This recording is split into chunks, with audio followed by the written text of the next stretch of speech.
Hello, and welcome to Still Moments. I'm your host, Pina. I'm really glad you're here, wherever you're listening from. On a quiet walk, on your way somewhere, or resting at the end of the day. This is your space to slow down for a few minutes. Today, we're exploring a gentle but powerful idea. You don't need to be everyone's cup of tea. Many thoughtful English learners know this feeling.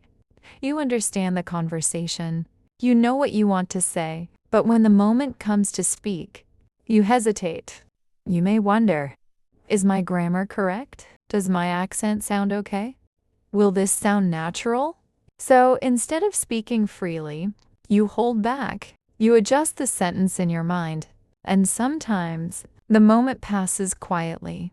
If this feels familiar, here is something reassuring. In real life, nobody speaks perfectly all the time. Not in meetings, not in coffee shops, not even native speakers. People pause. They search for words. They change sentences halfway through. Communication in the real world is naturally imperfect, and that is exactly what makes it work.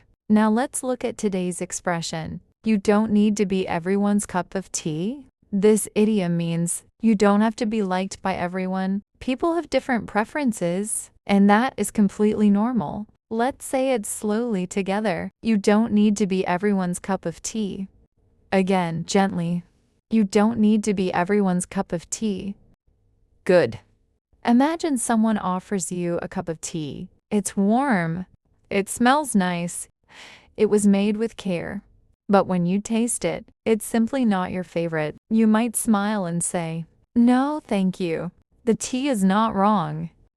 It's just not your preference." People are the same. When you speak English, not everyone will react in the same way. Some will understand immediately. Some may need you to repeat comma, and that's okay, because your job is not to be perfect for everyone. Your job is to communicate clearly enough to be understood. Let's practice a useful sentence. Repeat after me. I'd like to share something. Again, I'd like to share something. Nice and smooth.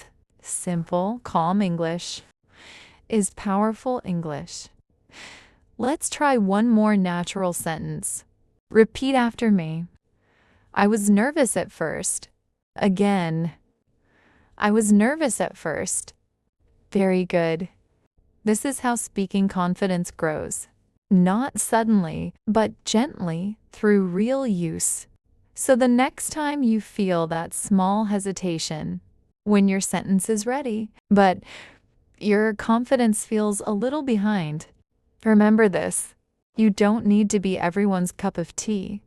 You don't need perfect words. You only need the willingness to speak and let your English grow naturally.